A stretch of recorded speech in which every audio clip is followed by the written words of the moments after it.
Pwede pala sa boots, pwede yan. Yung May panlinis na yan. Ano ba yan, boss? all-purpose cleaner, art design. Pwede rin pala sa boots yan, boss. All-purpose. Para sa lahat. All-purpose. Si Richard, gamit niya din sa motor. Ano gamit yan? Oh. All purpose. All, lahat. Para yung mga gamit natin, malinis lagi, di ba? Yung iba kasi pag nagtitrail, gusto nila madumi lagi gamit. Eh, ang gusto ko malinis eh.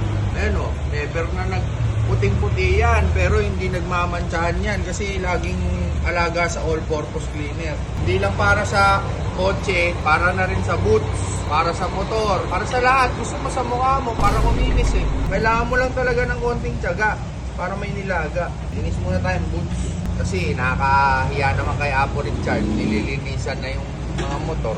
Buti pa ako, no? Yung iba pa kami, camera lang. Kunyari, tatrabaho. Ano ba? Totoong video ba yan? Totoong video to. Dinadahan mo kami sa pagbibideo na kunyari eh. Saan mo ba nabili yan, boss?